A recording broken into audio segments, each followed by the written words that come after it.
número 13 de esta serie Venga tu Reino, y este tema es la primera parte. Acuérdense que la semana pasada comentamos que íbamos a iniciar ¿con qué cosa? Con el sermón de la montaña, ¿verdad? Las siguientes, no sé, 12, 10, 12, 15 semanas, no sé cuánto nos vaya a tomar, porque es muy rico, ¿verdad? Y es muy enriquecedor. Entonces, hoy es el tema que vamos a ver, se titula La felicidad verdadera. Es la primera parte. Empezamos con las bienaventuranzas. Ahora, todos los seres humanos aspiran a ser felices, ¿sí o no? ¿Cuántos de los que están aquí quieren ser felices? ¿O hay alguno que quiera sentirse miserable y que se despierte y diga, el día de hoy tengo ganas de sentirme miserable, tengo ganas de que me vaya mal y que me traicionen y que se me quebrante el corazón? Digo, si alguien piensa de esa manera, yo creo que hay que hablar al NHS, ¿verdad? La parte, ¿dónde anda Pavel aquí? ¿Cuál número es, Pavel? A ese, ¿verdad? Porque no es normal. Es decir, todos los seres humanos aspiran a ser felices. Todos los seres humanos, y aquí lo estoy refiriéndome en general, ¿no? Hacen todo lo posible por lograrlo. Incluso justifican los afectos más desordenados y, si es necesario, le pasan por encima al que sea con tal de ser feliz. Yo quiero ser feliz y no me importa si le tumbo el marido a aquella. Yo voy a ser feliz, porque yo quiero ese puesto de trabajo, y aun si tengo que hacer alguna trampa o algo por lograr esa mejora, y yo sé que la otra persona es mejor que yo, pero yo quiero eso porque eso es lo que yo quiero y eso me hace feliz. Lo hacen, ¿sí o no? Espero que ustedes no. ¿Sí? Pero llegan a justificar los afectos más desordenados, ¿verdad? Y bueno, al final, ya que logran eso, terminan sintiéndose igual o más infelices. Como que ya llegaron y ya, esto era todo. Ay, lo he deseado tanto, esto ya lo tengo, y así como que, ¿verdad que sí?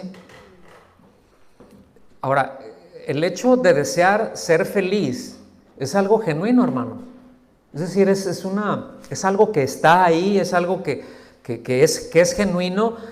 El riesgo de esto es buscar esa felicidad fuera de la fuente de felicidad, porque solamente conduce al egoísmo, ¿sí? Porque el asunto es de que no todos aciertan en poner el objeto de la felicidad donde debe de ponerse, ¿sí? Que es en el Señor, que Él es la fuente de. Y ahorita vamos a ir para allá. Miren, habría que definir lo que es felicidad. Hoy en día es complicado, ¿no? Porque, todo gira en torno al cómo me siento, cómo me percibo, y ya hago a un lado lo que son pues los absolutos, hago a un lado incluso la verdad, hago a un lado los hechos, y es cómo me percibo. Si yo me percibo de una forma, así me siento yo y así quiero que me vean los demás, y si no me ves de esa manera es porque me odias. Y si no me sigues la corriente es porque me aborreces y porque tienes un mensaje de odio. ¿Saben de lo que estoy hablando, no? Cualquier cosa. No, pues yo me percibo de esta manera. Entonces yo quiero que me vean todos así, pero dices, pues no se puede verte así porque objetivamente no eres eso. No, pero a mí me hace feliz, a mí me hace pleno eso. Y el asunto es de que hay quienes llegan a decir, bueno, pues total, pues dile y lo aceptamos y no pasa nada. Si así es feliz. ¿Ha escuchado eso? Pues déjalo, total, si eso lo hace feliz, pues que sea lo que sea. Bueno, está bien, cada quien que haga lo que se le dé su gana, pero que no pretenda forzar a los demás a que lo acompañen en esa travesía. Cuando está alejado de la verdad y cuando no hay repito, un hecho, cuando no es factual. ¿Sí me explico? ¿Me doy a entender con esto o no? Miren, para los griegos, la felicidad era el bien supremo del hombre. Ahora, ¿por qué menciono esto? ¿Por qué para los griegos? Bueno, porque nuestra cultura occidental tiene su raíz y está fundamentada en el pensamiento griego. En las universidades, en prácticamente casi todas las materias, o al menos las más básicas, ¿sí?, desde donde se desprenden todas las demás, tienen el pensamiento griego. Se estudian a los griegos, cómo pensaban los griegos, ¿sí?, y se citan a los griegos, a los grandes pensadores, ¿verdad? Ahí tienes a los doctores, pues tienen un juramento, ¿verdad? Y los arquitectos tienen otro juramento de acuerdo a algún griego. Y todo ese pensamiento se desarrolló. Ahora, repito, para ellos, el bien más grande que pudiera tener el hombre era la felicidad. El asunto es de que no la podían definir bien, porque ellos decían, por un lado, que no era posible alcanzarla en este mundo. ¿Sí? Eso era algo que tenían y que, bueno, pues se entiende, ¿verdad?, la frustración que tiene el ser humano. Pues, quiero ser feliz, y pues si le empiezan a meter pensamiento y se empieza a meditar y se desarrollan un montón de filosofías con eso, a fin de cuentas dicen, no, pues es que la felicidad aquí no es posible, es imposible lograrla. Porque para ellos discutían de qué se trataba la felicidad. Y decían, bueno, ¿será el placer? Y algunos decían, bueno, pues el placer, ¿verdad? Y se desarrolla toda una escuela, ¿verdad?, del hedonismo, que era la búsqueda del placer y la supresión del dolor. Es decir, que todo lo que te plazca, haz lo que te plazca, si eso te hace feliz. Pero no podían definir. Es decir, si esto me gusta, pero no sé si esto me hace feliz o no. Para otros serían quizás las riquezas o la virtud, ¿verdad?, o el conocimiento. Para otros, pues la felicidad era un regalo de los dioses, ¿no? Entonces había todo este pensamiento, había todo esto que estaba muy indefinido. Aristóteles, que fue uno de los grandes filósofos, por ejemplo, él se inclinaba a pensar que el conocimiento era lo mejor y lo más noble que el ser humano podía obtener. Es decir, a lo que me puedo dedicar es al conocimiento, no hay otra cosa mejor. Conocimiento, conocer todas las cosas. Sin embargo, él reconocía que la virtud moral era esencial, pero otra vez no podían definir lo que es moral, porque carecían de lo absoluto. Se carece de la verdad. Entonces todo lo que nosotros vemos ahorita no es nuevo, hermanos. De raíz. ¿Me explico con esto? Por eso, mis amados, es esencial que nosotros, los creyentes, ¿cuántos creyentes hay aquí? A ver, salúdenme, cristianos. Que yo también los saludo. ¿Sí? Es esencial que entendamos qué es la felicidad verdadera para tener el enfoque y la perspectiva correcta de la vida, porque ahí van a partir muchas cosas, ¿sí? La trascendencia que tiene esto en nuestras vidas. ¿Cómo lo conectamos en la Biblia? ¿En dónde nos dice? ¿La Biblia dice que seamos felices? ¿Deseará Dios que seamos plenos y felices? ¿Usted qué piensa? El asunto es cuál es el concepto de la felicidad, porque para muchos la felicidad es la ausencia de lágrimas, que nunca me duela nada, ¿verdad? Ni la rodilla, ni el callo, ni el juanete, ni nada de eso. ¡Ay, qué felicidad! Hoy me levanté y no me dolió la espalda. ¿Sí?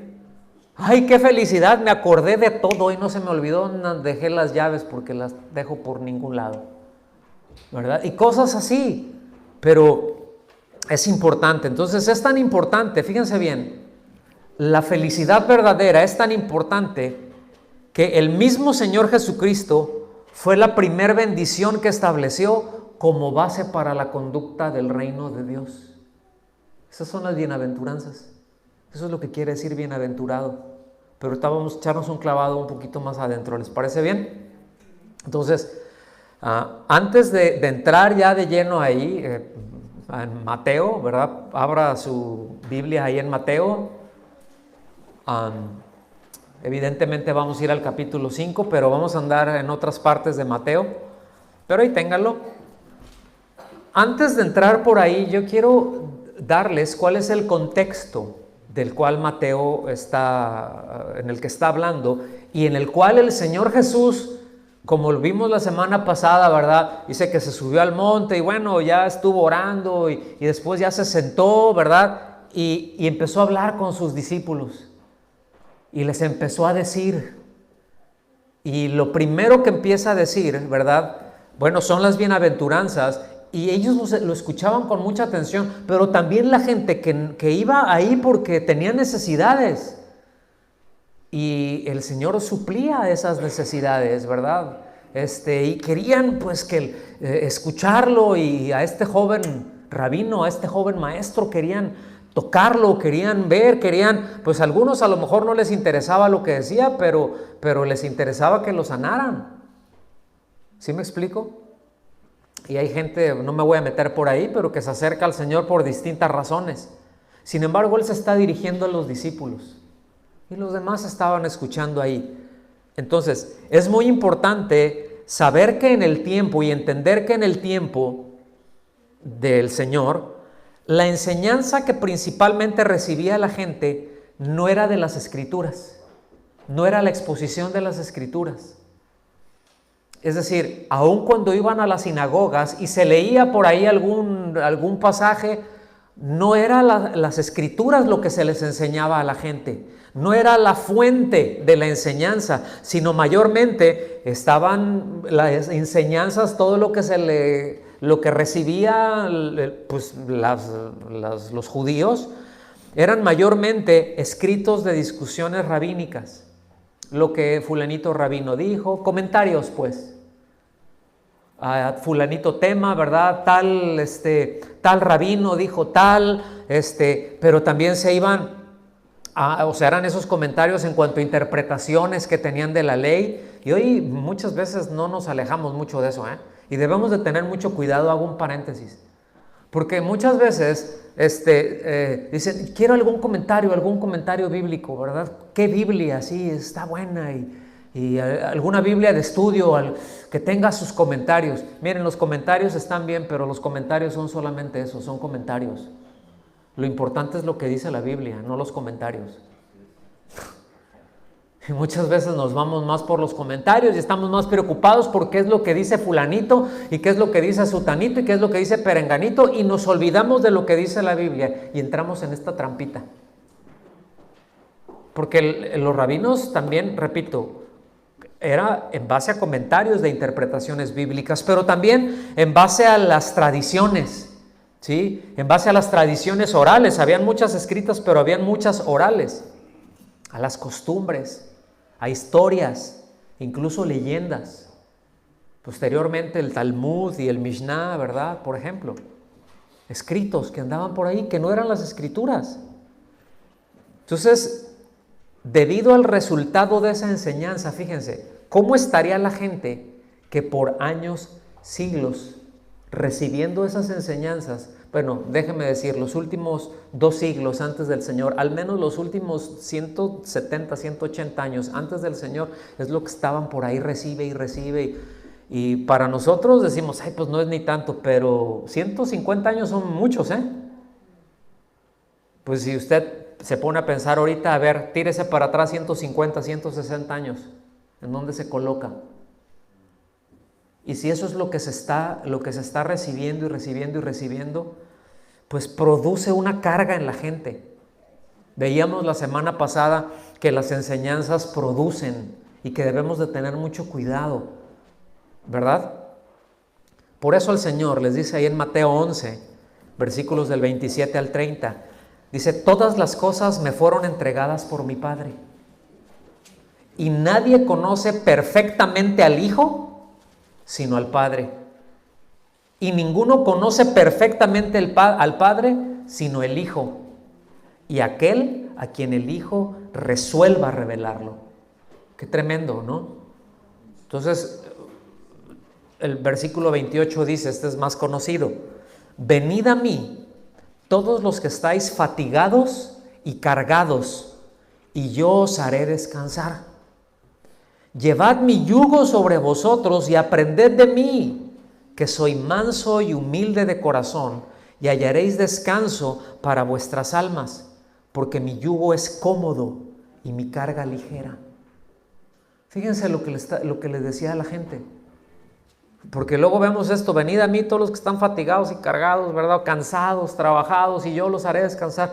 Ay, si hoy trabajé un montón, Señor, hazme descansar porque ya los pies me hacen así. Ya siento el dolorón acá y ya, ay, hazme descansar. Está bien, ore y que el Señor haga algo, muy bien, pero no se refiere a eso. Aquí se refiere a la carga que las enseñanzas estaban recibiendo, producía en la gente.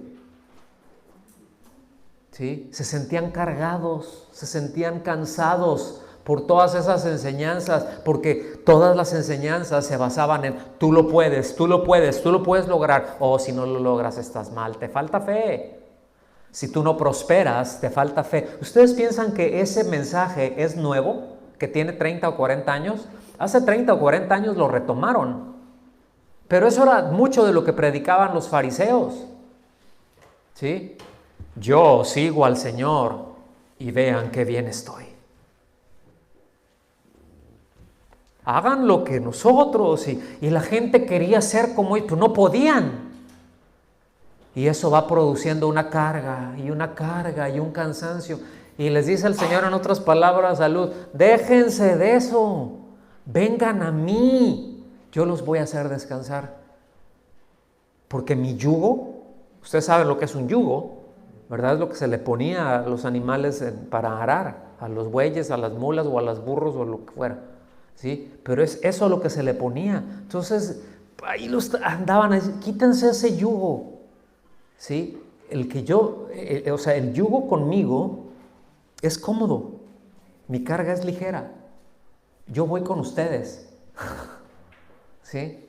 Yo voy caminando, yo voy a la par con ustedes, no los dejo solos avanzar.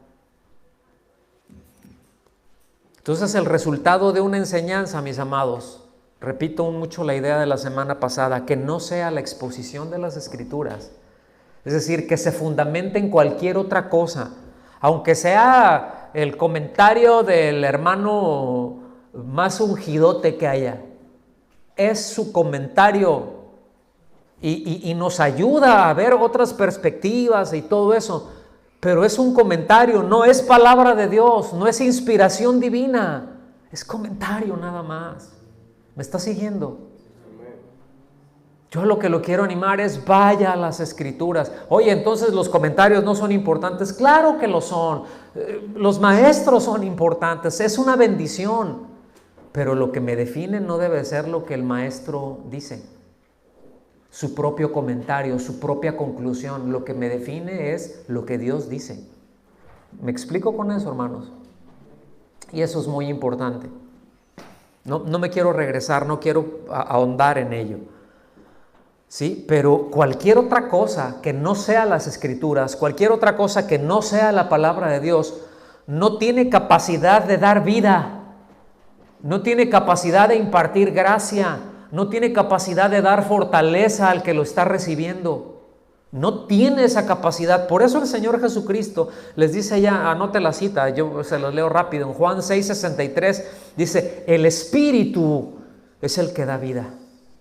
La carne, pues no aprovecha para nada. Las palabras que yo os he hablado son espíritu y son vida. O sea, no provienen de la carne, que no es provechoso y que les pone cargas, no, lo que yo les hablo es espíritu, es vida, imparte gracia, ¿sí? Es cierto que muchas de las enseñanzas que luego se reciben por ahí, que no están fundamentadas en la palabra de Dios, a veces traen un alivio momentáneo, ¿verdad? Un alivio almático. Ay, eso es lo que yo quería oír. Y a veces ese es el problema, que a veces tenemos comezón de oír o queremos oír lo que queremos oír, y el otro más vivillo pues dice esto es lo que quieren oír y aparte los puedo tener aquí, les puedo bajar una lana, pues les digo lo que quieran. ¿Sí? Por eso habla la Escritura, que hay muchos, dice que teniendo comezón de oír, porque ¿cómo se siente la comezón cuando se rasca? Cuando traes por acá atrás, que en la espalda, que dices, ay, no me alcanza, y lo que sea, y ves así en la pared, en la mera esquinita, ¿verdad? Y luego llegas así como que nadie te ve, te recargas y... ¿Cómo se siente? Ay, ¿verdad? O le dices a alguien, ay, ráscame, no, más arriba, más, ay, y te dicen, ay, y ponen los ojos de huevo cocido, ¿verdad? De tan rico que se sintió. Entonces, dice, bueno, habrá quienes tengan comezón de oír y se arremolinan alrededor de esos maestros. Dice, no, ustedes no sean así. Las palabras que yo les hablo son espíritu y son vida, imparten vida. ¿Sí? Ahora, fíjense bien, Dios se revela a sí mismo en la Escritura como el Dios feliz. ¿Usted sabía eso? ¿Sí o no? Se revela en las Escrituras así. En Timoteo, 1 Timoteo, capítulo 1, versículo 11, se lee así rápido. Está hablando el apóstol Pablo, dice, según el glorioso evangelio del Dios bendito, digan conmigo, del Dios bendito. Dice, que a mí me ha sido encomendado. Aquí literalmente del Dios bendito quiere decir del Dios feliz. ¿Sí? A lo mejor esta palabra le va a sonar familiar, la palabra Macario. ¿Sí? Cuando dicen Macarios, bienaventurado, Macarios, muy feliz, dichoso. Vamos a entrar ahí porque ahorita uno pudiera pensar, ay, muy feliz, ay, jajaja, es que andan siempre feliz. No, es muchísimo más allá. ¿Sí? Lo que está diciendo es, y se muestra como el Dios feliz. ¿Sí? Por lo que quienes caminan con Él, los que andan en amistad con Él, son benditos. Quienes caminan con Él son bienaventurados, son felices. El Salmo 84, versículo 4 se lee así, cuán bienaventurados son los que moran en tu casa, continuamente te alaban. La palabra cuán bienaventurados dice literalmente, textualmente, cuán felices son. Por eso el Salmo 16 dice, en tu presencia hay plenitud de gozo, delicias a tu diestra para siempre. ¿Me explico? Entonces, esto es muy importante porque está refiriéndose que es la felicidad de Dios que le da al creyente. No es una felicidad que surge de las circunstancias o de la ausencia de conflicto. No, es una felicidad que proviene de Dios. De hecho, que es personal de Dios y que Él la da. Y eso es una bienaventuranza. No es una felicidad que se origina en el ser humano, ¿verdad? Eso de, mira en tu interior y busca la felicidad ahí. ¿Han escuchado eso?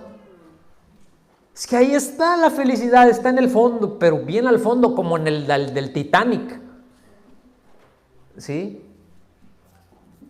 Pero mis amados, en el interior del ser humano lo que hay es corrupción y una capacidad impresionante de engañarse a sí mismo y de engañar a otros.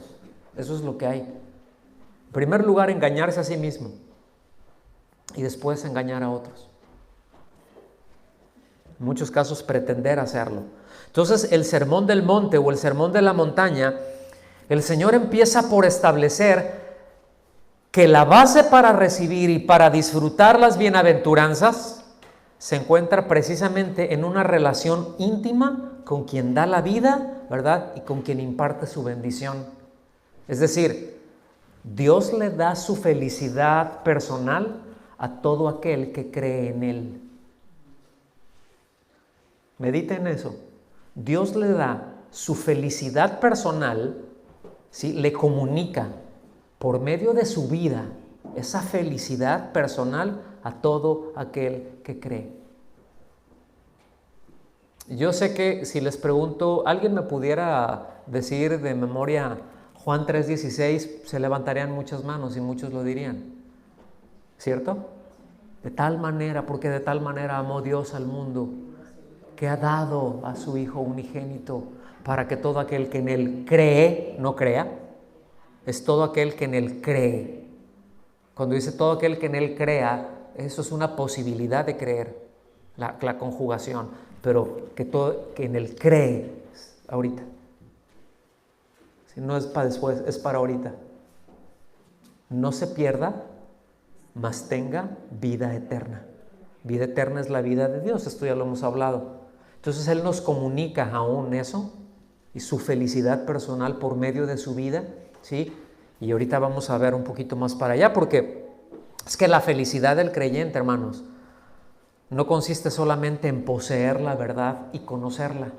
Muchas veces es que tenemos la verdad, yo tengo la verdad, yo conozco la verdad, yo conozco la Biblia. Qué bueno que conoces la Biblia, qué bueno que tienes conocimiento, está muy bien. Pero la felicidad de nosotros los creyentes no se fundamenta en eso solamente. Es importante conocerla, es importante tenerla, pero en aceptarla y obedecerla. La puedo conocer, pero no abrazarla y no obedecerla. Y así hay un montón.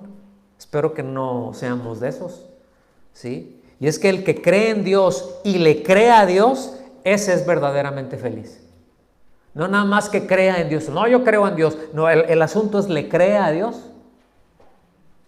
O sea, usted confía en todo lo que Dios le diga, no en parte, en todo lo que Dios le dice. Si usted confía en eso, usted es verdaderamente feliz, aunque a veces se sienta a morir. Aunque a veces tenga la circunstancia que dices, ya mejor ya llévame, Señor. ¿Se ha sentido así alguna vez? Yo sí. Así decirle, ¿sabes qué? Ya. No, la verdad es que no tengo fuerzas. Es más, ni fuerzas ni ganas. Yo ya quisiera, ya llévame mejor. Yo creo que todos hemos pasado por ahí. Todos hemos pasado por el valle de sombra de muerte. ¿Verdad?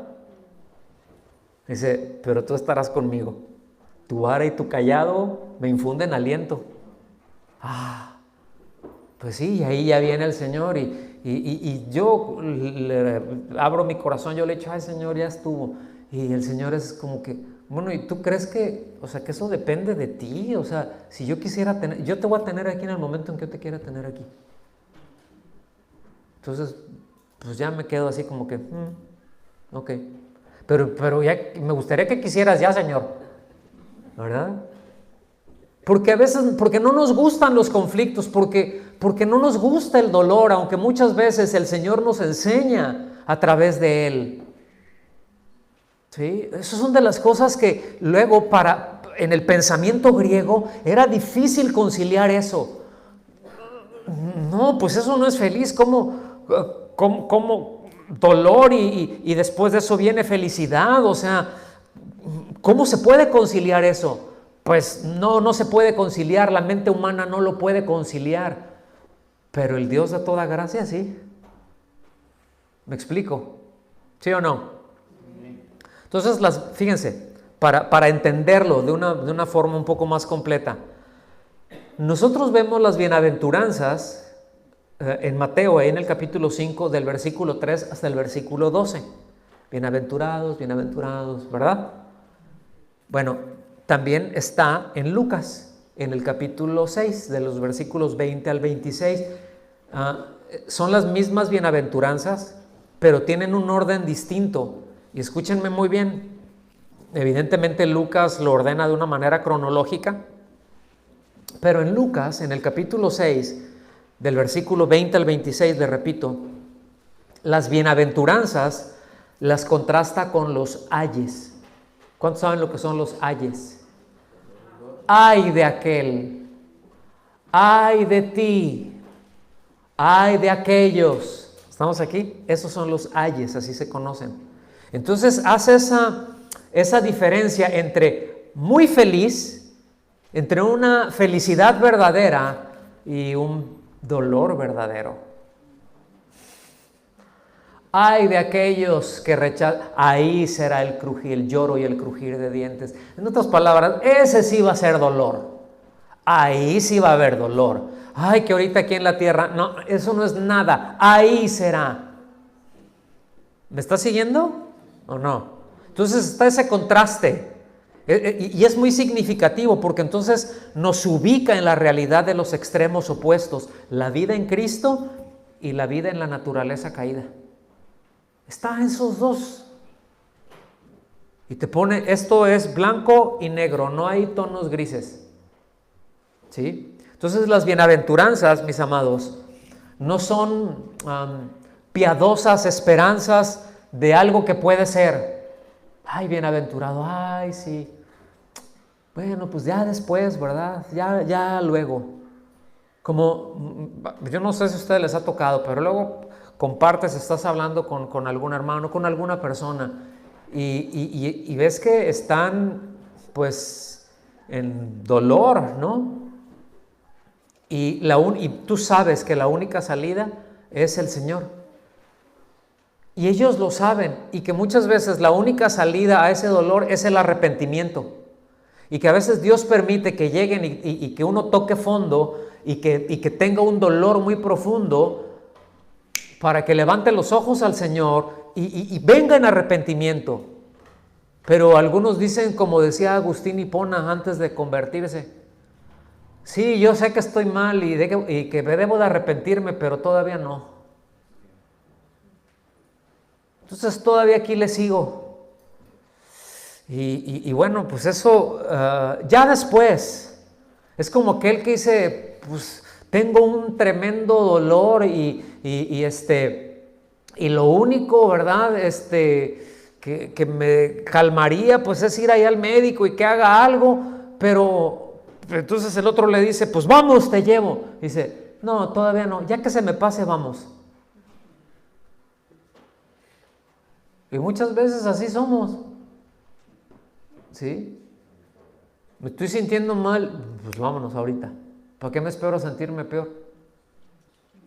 Cuando los primeros días después de que me partieron por la mitad, me pusieron una maquinita ahí con un disparador. ¿Cómo lo quise yo a ese aparato? Porque en el momento en que estaba dando, que empezaba algún dolor, una molestia, le hacía clic y se me quitaba. Decía, ay, qué rico. Y dormía tan a gusto. Bueno, más o menos, ¿no? Después ya me lo quitaron. Que me dijeron, no, pues no va a ser que... Porque yo les dije, no, pues de aquí me va a cerrar y me van a sanar y todo, y voy a salir de aquí a un centro de rehabilitación seguramente, ¿verdad? Y pero a veces así estamos, o sea, necesito ir, o sea, me está doliendo, pues ya ahorita que, no, luego ya que se me pase, que me pongan la morfina, ya que se me quite el dolor, ya que me sienta mejor, voy a ver al médico. Si cuando estamos sintiendo, es precisamente ahí llegar, ¿y cómo estás sintiendo? Me siento terrible. Y del 1 al 10, ¿cuánto te duele? 250. Sí me explico. Entonces, las bienaventuranzas, repito, no son esperanzas piadosas de algo que puede ser, algo que solamente será ya en el futuro. Ay, bueno, pues ya el pare de sufrir, mire, el pare de sufrir es ya cuando estemos allá. ¿Sí? Pero ese es otro asunto. Pero debemos de entender las bienaventuranzas, que Dios nos comunica su felicidad en el momento en que nosotros llegamos a Cristo. Que alguien que ha nacido de nuevo ya está en el terreno de las bienaventuranzas. Espero no haberlos hecho mucho lío. Vamos allá a Mateo capítulo 5, versículo 3.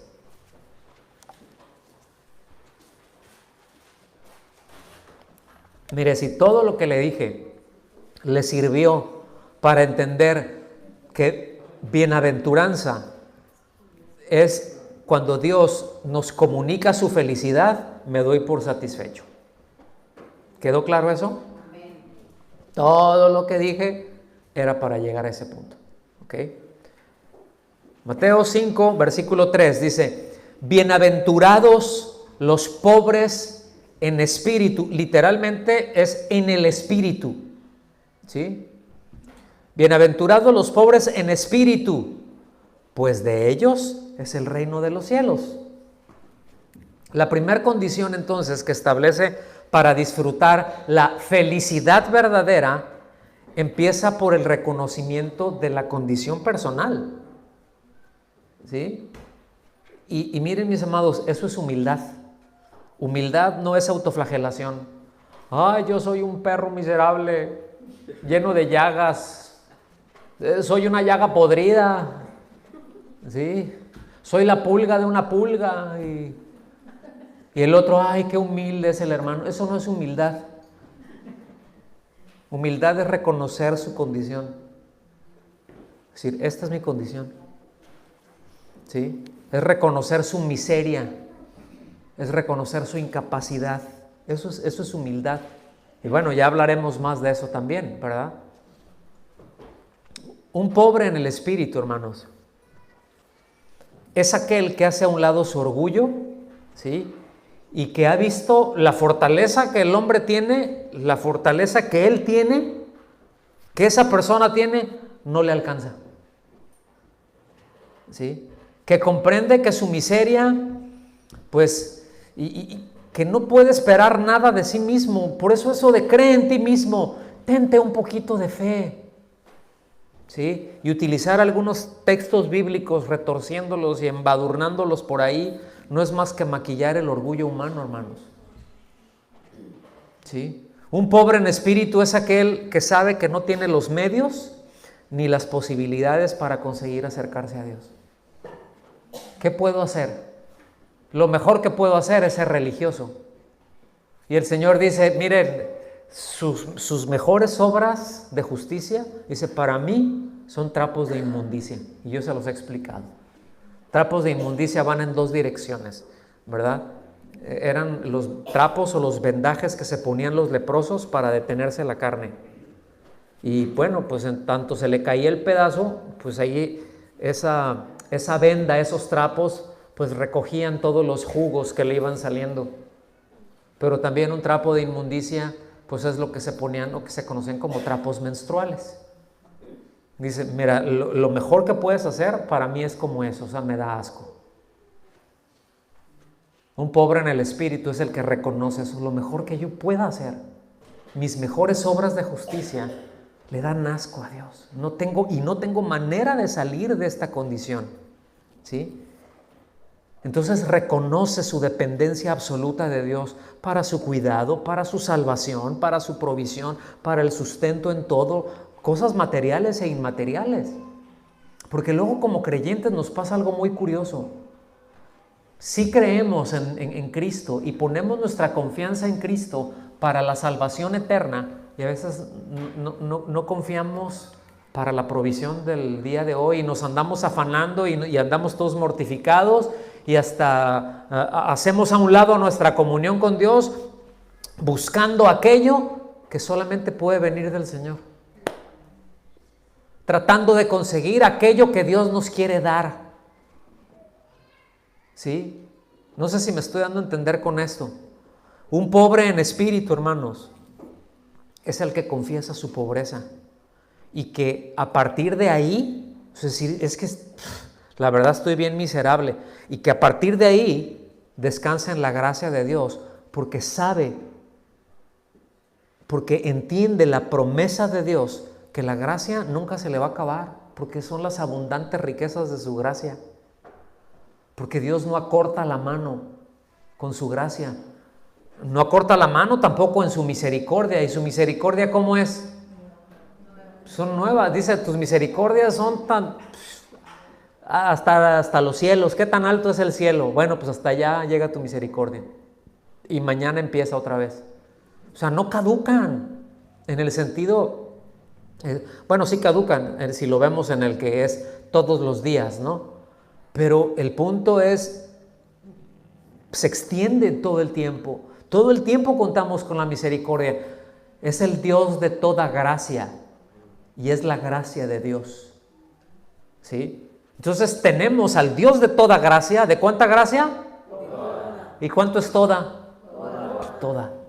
¿Cómo se le explico? ¿En griego, en arameo, en quechua, en maya, en totonaca, en español o como en inglés? ¿Cómo quiere que se le explique? ¿Sí? En alemán. Todo es todo. Ales. Sí, es todo.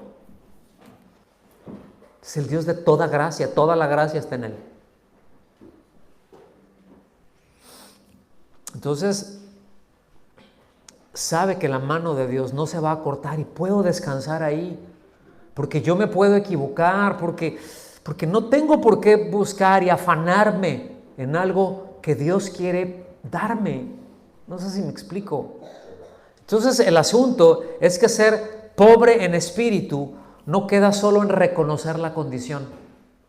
Ay, sí, se reconozco que soy pobre. No queda ahí, va más allá, sino que actúa en consecuencia, ¿sí? Es más proactivo. Y aquí podríamos ver la diferencia entre remordimiento y arrepentimiento. Hay muchos que tienen remordimiento y que dicen, me arrepiento, pero no se arrepienten, porque siguen en lo mismo. Porque ese sentir, sí reconozco, pues sí reconoces, pero sigues haciéndolo. Entonces, como hay que, ¿me explico? Es que ya me arrepentí. No, porque arrepentimiento es ya corto con eso. No quiere decir que me dejó de gustar. Sencillamente me doy cuenta, esto, yo sé que esto está mal, que esto es una ofensa a Dios, no lo voy a practicar. Pero es que viene la tentación.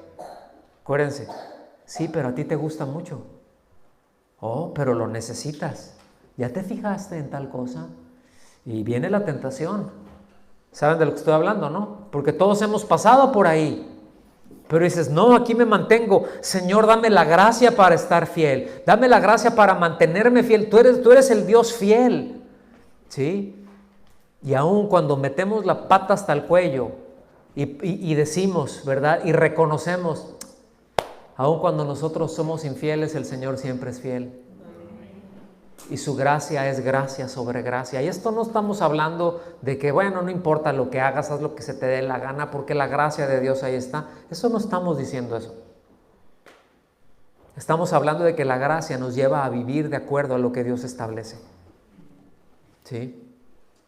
Entonces, mis amados, no hay nada, fíjense bien, qué importante es esto, porque no hay nada que Dios acepte que no provenga de un espíritu que reconoce su pobreza espiritual, su incapacidad de salir de ello. ¿No es lo que dice Isaías?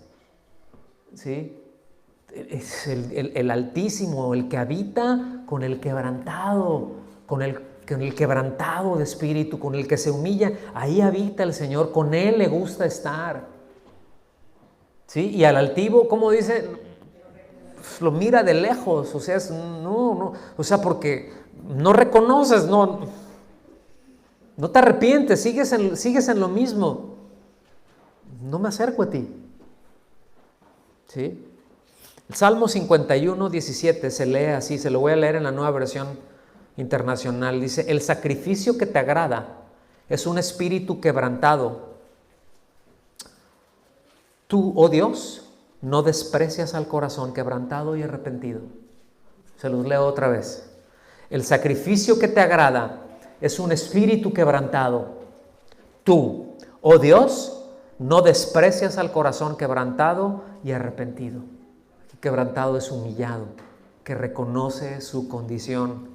¿Recuerdan ustedes la parábola que el Señor dice allá en Lucas 18?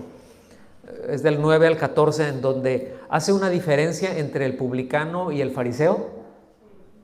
¿Sí? ¿Cómo llegó el fariseo? No, o sea, pues no era muy pobre de espíritu que digamos, ¿verdad? Señor, pero dice que oraba, no decía Señor, o sea, dice que oraba consigo mismo. O sea, no se estaba dirigiendo a Dios. Dice que oraba consigo mismo diciendo, pues te doy gracias porque yo no soy como yo no soy como aquel, yo no soy ni como pelafustán publicano que está aquí. ¿Sí? yo hago esto, yo hago lo otro, así como que quede echado de humildad, pues no, ¿verdad? Qué pobre en espíritu, pues aunque era un miserable, pero no lo reconocía, no lo veía, se apoyaba en sus propios méritos. Es como que le estaba presumiendo a Dios y a todos, ¿verdad? Y decía de sí mismo, yo merezco ser feliz. ¿Has escuchado eso? Ay, no, tú ya mereces ser feliz.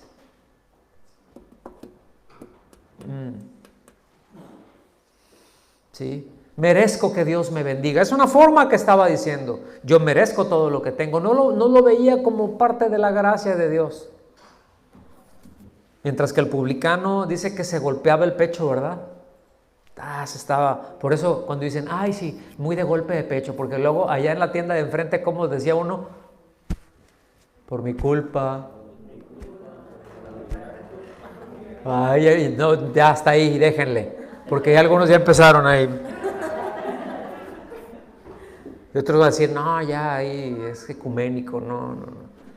Pero es que es la forma en que ellos se golpeaban el pecho, o sea, reconociendo. Es decir, cuando alguien era culpable se golpeaba el pecho. Cuando veían que alguien se estaba golpeando el pecho es porque se reconoce culpable. Dice que él estaba ahí, pum, pum, golpeándose el pecho. No sé si era con las dos manos como gorila, ¿verdad? Pero era golpeándose el pecho diciendo, sé propicio a mí, pecador. O sea, sé lo que soy y sé propicio. O sea, yo no merezco, pero sé propicio. Por eso, en el arca del pacto tenía una tapa hecha de oro maciza con unos querubines que se tocaban las alas y que veían así para abajo, ¿sí? Ahí es en donde se manifestaba el Señor. ¿Alguien sabe cómo se llamaba esa tapa? El propiciatorio. Sobre eso se vertía la sangre de los animales inocentes, ¿verdad? Y el Señor ahí era propicio. Es decir, extendía misericordia. Y el publicano decía, yo soy pecador. Por eso decía, Dios, sé propicio a mí, pecador. ¿Sí?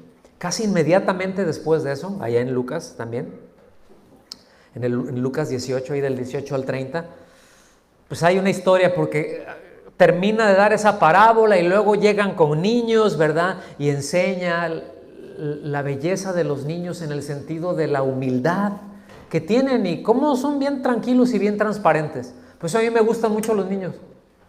Cuando te dicen algo, es porque es de veras. Si les caes bien, y si les caes mal, no lo esconden. Pero sabes a lo que le tiras con los niños. Y dice el Señor, dejen que se vengan, que lo van a molestar. Y no, déjalos, o sea, déjenlos. Ok, inmediatamente después de eso, llega un joven rico, no sé si ustedes se acuerdan. Dice que llegó corriendo y que hincó la rodilla, ¿verdad? Y que le dice, maestro, ¿y qué he de hacer para heredar la vida eterna? O sea, él, debo decir, él nunca reconoció su bancarrota espiritual. El Señor, fíjense, fue bien tremendo, esta historia me gusta mucho porque el Señor le dijo, ¿por qué me llamas bueno?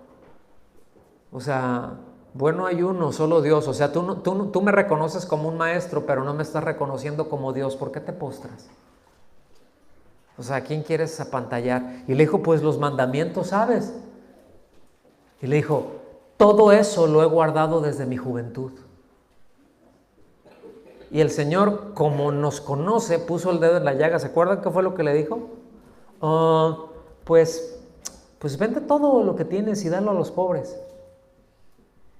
No pretendía el Señor que lo hiciera, pero quería decirle que Él se diera cuenta. Esto es lo que me falta. Mi corazón está en esto. ¿Sí me explico? Mi corazón está en las riquezas. Y dice que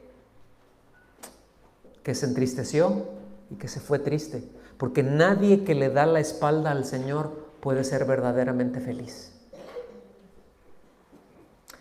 Y cuando se fue, el Señor no le dijo, ya ves, religioso tenías que ser. Sí, muy rico, ¿de qué te sirven las riquezas? Aunque el Señor enseñó mucho acerca de eso, no le dijo eso.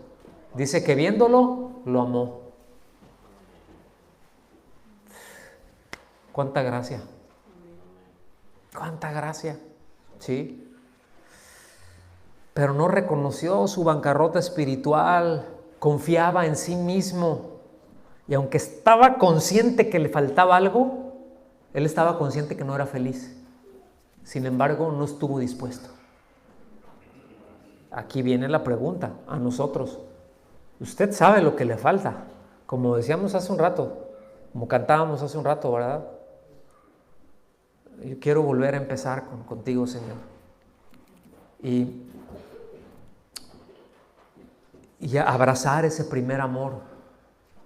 Porque, repito, el primer amor no se pierde, el primer amor se deja.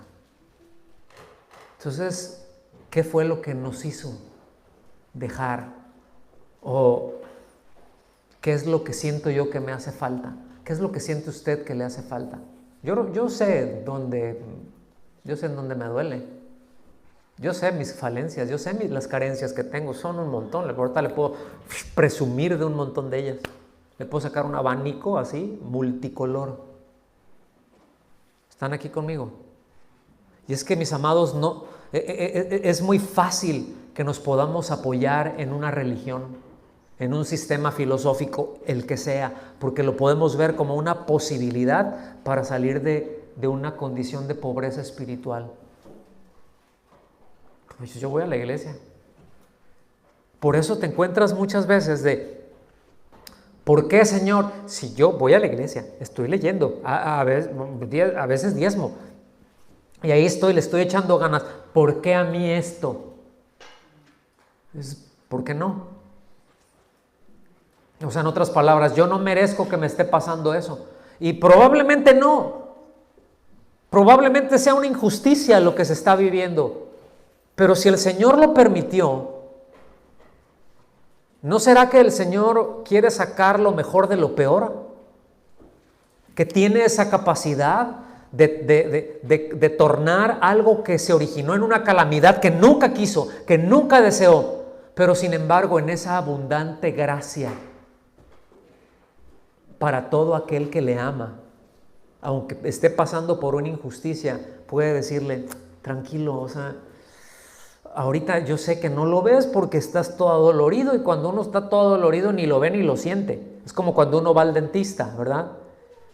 Y te ponen la anestesia, pues te tocan acá y después quieres hablar y hablas así, ¿verdad? Estás ahí con el dentista y te dice, enjuáguese, ¿verdad? Y agarras y te haces porque no sientes. Porque a veces cuando estamos en eso no podemos ver, perdemos objetividad. Pero ahí es en donde fe entra. Y ahí es en donde confiamos con el Señor y podemos voltear los ojos y como decía el salmista, alzaré mis ojos hacia los montes y diré, ¿de dónde viene mi socorro? Y después dice, mi socorro viene de Jehová, que hizo los cielos y la tierra. Sí, pero mientras tanto se siente horrible.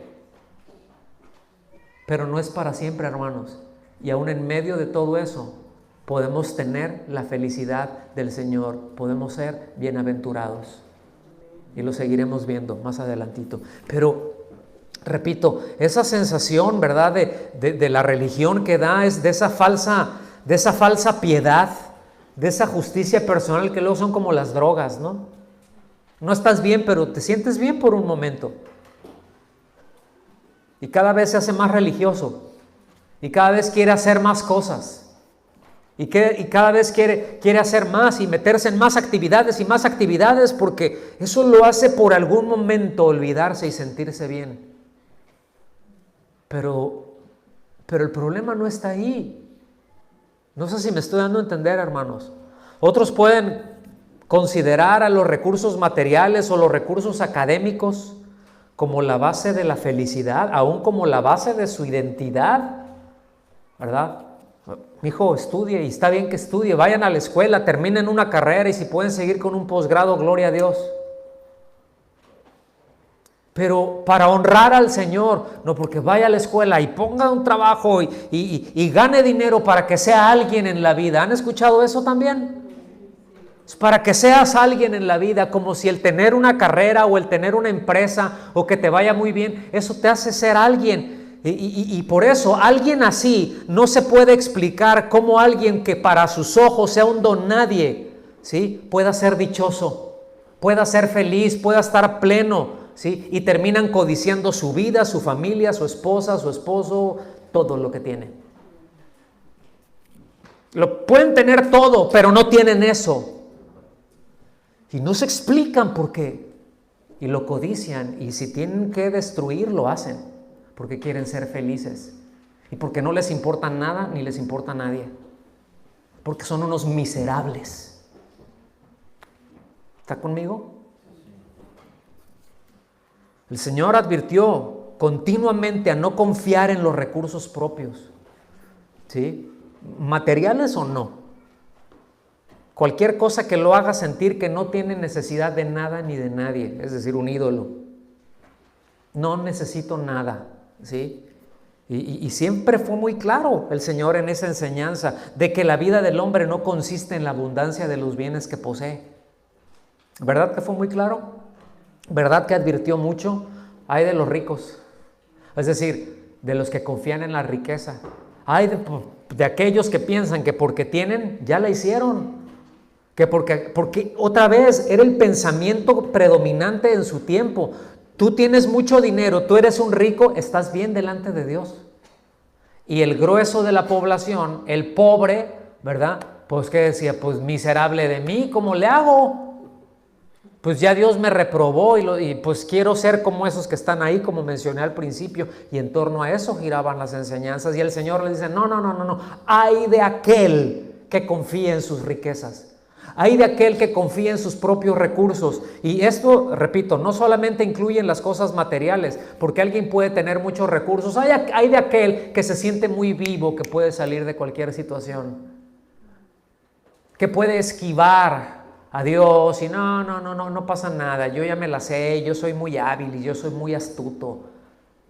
Hay de aquel, pues es un rico, es alguien que no reconoce su condición. Y obviamente esa es una idea que el mundo se ha filtrado a la iglesia, ¿sí o no? Pero nada tiene que ver con el reino de los cielos. Por eso, qué terrible cuando alguien que se dice creyente se siente satisfecho consigo mismo y se apoya en sus propios logros. Porque precisamente, fíjense, qué terrible, en la medida que una persona o una congregación, ¿sí?, se llena de sí mismo, se vacía de Cristo. Se lo voy a repetir. En la medida que alguien se llena de sí mismo, se vacía de Cristo. Para alguien así, la felicidad es un espejismo. Apocalipsis capítulo 3, versículo 17.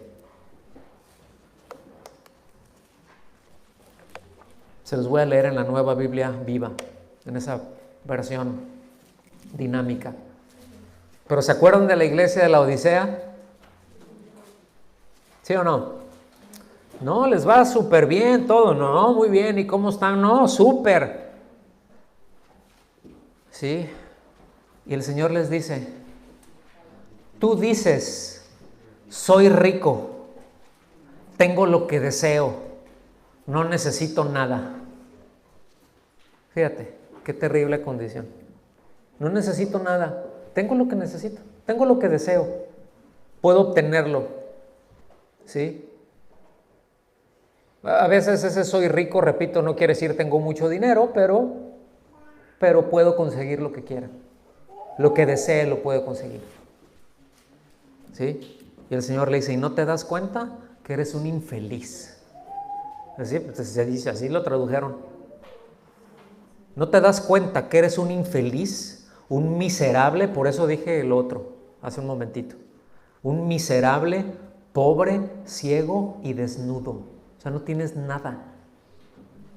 No tienes, porque la Biblia reconoce niveles de pobreza, pero cuando habla de los pobres, es que un pobre solamente tenía de ropa lo que traía puesto, y de comida o de sustento solamente lo que traía en el estómago.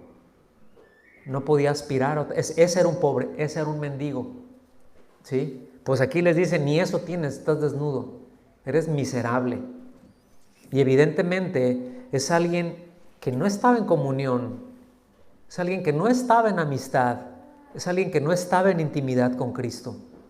Y alguien que no está en comunión, que no está en intimidad con Cristo, mis amados, no tiene nada. Alguien que no está en intimidad con Cristo, porque dice, pues yo no necesito a Cristo. Yo no necesito tanto que... Sí, está bien, voy a la iglesia, religioso. Sí, está bien, ahí de repente puedo leer un poquito y ahí me voy a conectar, ahí de cuando en cuando y cuando pueda. Y voy a ver y voy a asistir y voy a escuchar de buena gana al pastor que está ahí. O más o menos, porque luego me cae gordo, porque empieza luego y parece cuchillito de palo. ¿Sí? Está dependiendo, está en sus propios recursos y dice, soy rico, yo no necesito nada, yo tengo todo lo que deseo. Y el Señor le dice, no, no, no, eres un infeliz, un miserable, pobre, ciego y desnudo. Y fíjense bien, la Biblia tiene mucha enseñanza con respecto a esa diferencia de vivir en la carne, es decir, en la naturaleza humana, ¿verdad? De acuerdo con la naturaleza propia y a vivir en el Espíritu, es decir, a vivir en obediencia al Señor. Lo que pasa es que luego, a veces, yo entiendo por enseñanzas que hemos recibido, que podemos, así como que, malentender cosas. Y a veces decimos, es que está en la carne, anda haciendo puras cosas malas. No necesariamente. No necesariamente, cuando se habla de estar en la carne, la Biblia no necesariamente habla de que andas haciendo cosas pecaminosas, escandalosas. No, sencillamente te estás apoyando en tu propia condición. Puedo ser una buena persona, ayudar a esto, hacer por acá y no pasa nada. Pero no estoy en obediencia a Cristo. La vida en el Espíritu es eso, andar en el Espíritu no es andar hablando en lenguas. ¿Sí? Andar en el Espíritu es caminar en obediencia a la guianza del Espíritu por medio de la palabra. ¿Sí?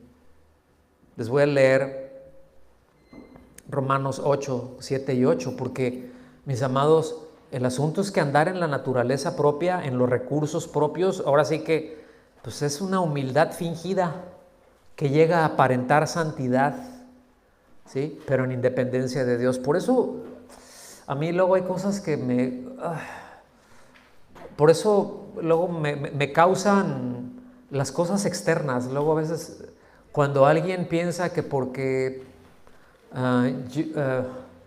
miren, les voy a decir algo. En alguna ocasión me invitaron a predicar, hace muchos años, me invitaron a predicar a un lugar. Pues del lugar en donde nosotros venimos hace calor, ¿no? Es desierto. ¿Estamos? Y no me acuerdo cuándo fue, pero pues allá nada más hay dos temporadas, hay dos temperaturas, muy caliente y calientito. O caliente y más caliente. O sea, allá el invierno es como ahorita, hermanos. Esto es clima de invierno de donde nosotros venimos. ¿Sí? Y yo sé que muchos de ustedes también, pero el asunto es pues llegas, andas a 35 grados, lugar acá encerrado, pues sudas, ¿no? Y todo. Bueno, yo iba con manga corta y pues con mi anillo de casado.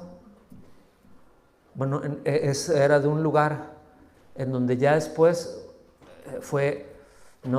aquí no se permite predicar con manga corta, tiene que ser manga larga y sin anillos, porque eso es del mundo. Y santidad al Señor, ¿sí? Y ahí las mujeres parecen veladoras, ¿verdad? Todas escurridas. Dices, bueno, aunque sea 2 minutos con el cepillo y poquito jaboncito te va a hacer un alivianón, ¿verdad? No, esas como veladoras, ¿no? O sea, es que eso es santidad, pero eso sí, ahí los ves y andan a cual más fornicario o adúlteros, pero vamos al culto. A esas cosas me refiero, a mí me causa porque eso es hipocresía pura. Eso es andar en la carne, ¿sí? En independencia de Dios. Y andar en independencia de Dios es una receta segura para ser infeliz, miserable, pobre, ciego y desnudo.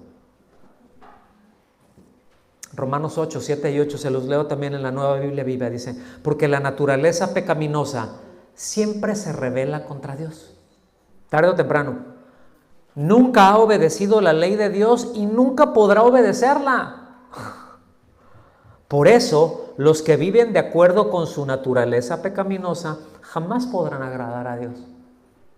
Y otra vez, puede ser que no andes haciendo cosas, o que alguien no necesariamente está haciendo cosas escandalosas, pero se está apoyando en su propia prudencia, está viviendo en independencia de Dios. ¿Me explico? Mala receta. En cambio, alguien que está caminando en dependencia absoluta de Dios, eso es a lo que se le llama vivir en el Espíritu, ¿verdad? Ese reconocimiento de no poder hacer nada por sí mismo, esa dependencia de Dios es lo que lo hace verdaderamente libre, ¿sí? Porque su miserable yo fue sustituido por el grandioso tú, oh Dios. Ya no soy yo, eres tú. Ya no vivo yo, Cristo vive en mí.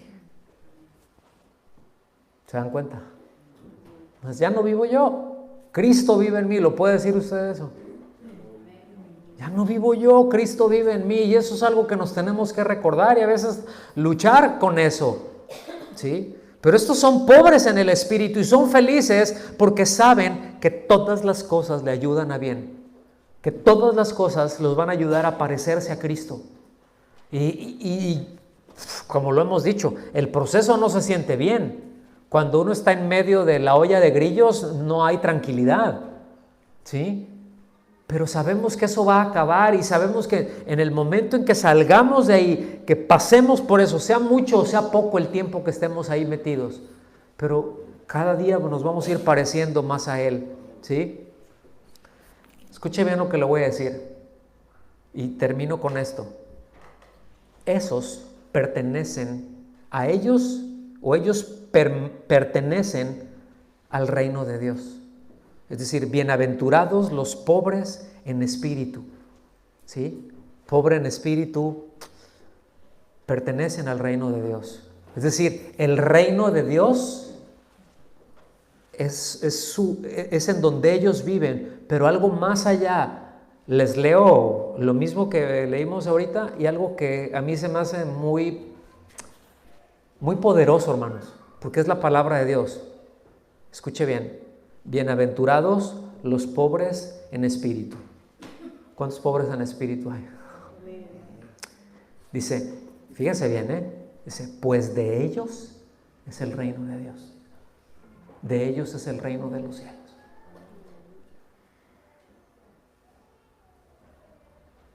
A mí esto me vuela la cabeza. ¿Me explico? Porque yo entiendo que yo pueda pertenecer al reino de Dios. Pero que el reino de Dios me pertenezca. Como el Señor les dijo a todas las tribus, ¿verdad? Sí, ustedes tienen sus terrenos por acá, tienen su territorio acá, tienen su territorio acá, tienen su territorio acá. Y los levitas así como que nomás viendo la repartición, así como algunos luego hacen la coinonía, ¿verdad? Y nomás a ver a qué horas me toca, esto se ve bueno, ¿sí? Y los levitas así como que, ¿yo qué, Señor? ¿Yo en dónde leo? Dicen, no, ustedes me tienen a mí. Yo soy su heredad. Ustedes me tienen a mí. O sea, estos, está bien que tengan su terreno, pero ustedes me tienen a mí. Este es un pobre en espíritu, que puede decir, sí, yo le pertenezco a Dios por razones obvias, Él me creó, Él me redimió, pero Él me pertenece a mí. Ese es otro nivel, hermanos. ¿Cómo la ven? Ese es otro nivel. Y es en donde Dios quiere que estemos. Es el entendimiento que Dios quiere que tengamos en nuestro día a día. Sí, le pertenecemos, gloria a Dios, pero Él nos pertenece. Sí, vivimos en el reino de Dios, pero el reino de Dios es nuestro. ¿Cómo la ve? ¿Aprendió algo? Pues vamos a orar, vamos a dar gracias, no solamente porque Él nos introduce al reino, pero que nos da en herencia pues la felicidad personal de Él mismo. Por eso es bienaventurados. O sea, yo los bendigo con mi felicidad personal, se los doy a ustedes. Señor, muchas gracias. Quiere ponerse de pie, está bien. Señor, muchas gracias. Tú nos das, nos bendices con tu felicidad personal, Señor. Qué bueno eres y qué grandioso es saber esto, Señor, y estar consciente de esto, y qué privilegio, Señor, tan grande. Qué riqueza hay en reconocerse pobre, Señor. Cuánta riqueza hay en reconocerse, en saberse pobre. Cuánta riqueza hay. Te damos las gracias por la abundancia de tu gracia que nos dejas ver esto, Señor. Yo te suplico por cada uno de mis hermanos que puedan ver esto, que puedan correr a ti, que puedan aferrarse a ti, Señor. Y entender que esto es esta bienaventuranza, y que las bienaventuranzas es el principio, es lo primero que tú nos quieres dejar ver al entrar a tu reino. Por eso decimos con toda libertad y con un clamor, en verdad bien desde nuestro espíritu, que venga tu reino, Señor. En el nombre de Jesús. Amén. Amén. Que Dios los bendiga, hermanos.